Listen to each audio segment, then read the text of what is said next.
Welcome to America Reads Fun Learning Activities. We're college students who create fun learning activities for kids. Our activities are focused on reading, writing, and math. Thank you for joining us to learn today. My name is Emma and I'm going to be helping you out today. In today's activity, we will be learning about how to use all the text features in a book. Let's start by going over all of the awesome features in a book. Each of these helps us to better explore the book and find everything we need. The first feature that is super important is the table of contents. The table of contents is usually one of the first pages in a book, and it's kind of like a map. It shows us where everything is. For example, it shows us where each chapter is and what page it starts on. It can help us find which section of the book we are looking for. The next feature are headings. Headings are all over books and they tell us what a section will be about.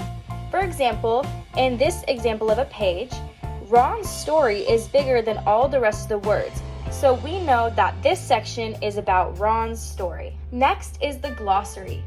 A glossary is usually at the end of a book. It has definitions of many words in the book. So if you don't know what a word means, you can flip to the back and look for it. It will tell you what the word means. Lastly, we have an index. The index tells you all the places that the word was written. So for example, let's say the word was dog. It would look like this: dog, 37, 38, 39.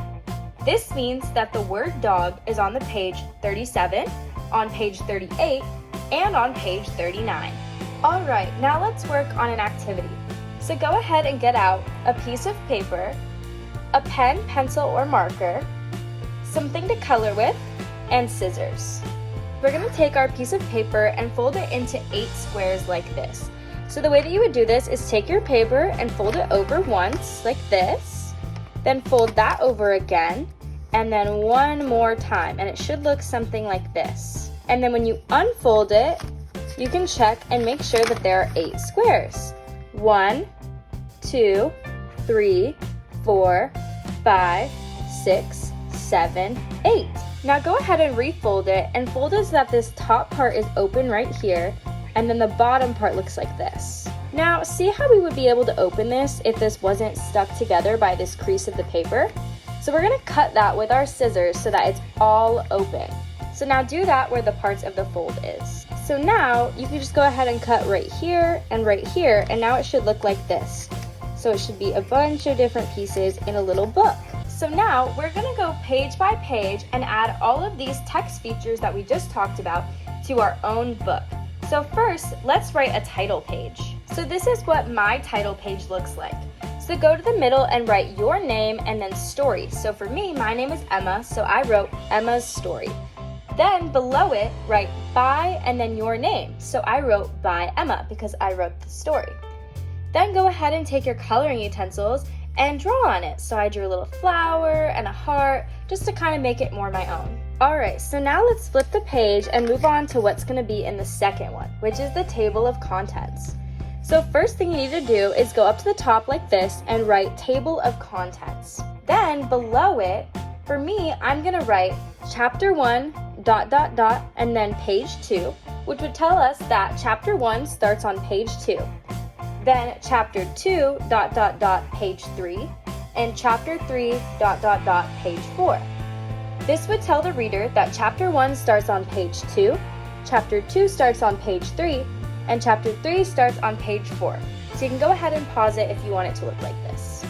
So now, after the title page and the table of contents, on the next page I wrote down here page 2, then page 3, and then page 4.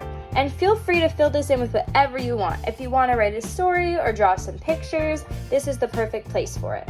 So I went and drew some pictures on mine just so you could see some examples.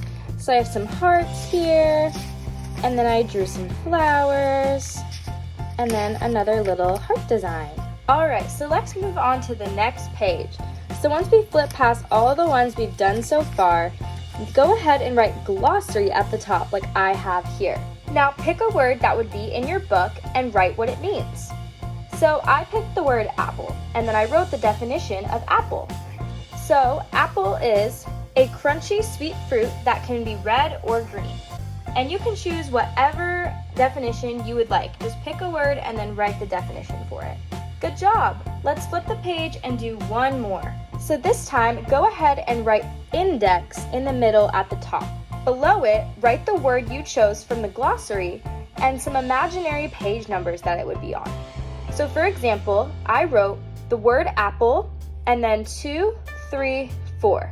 This would mean the word apple is on page 2, on page 3, and on page 4.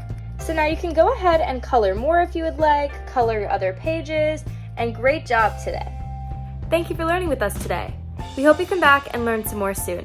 Please like and subscribe to our channel, and we'll be back soon with more fun, educational videos.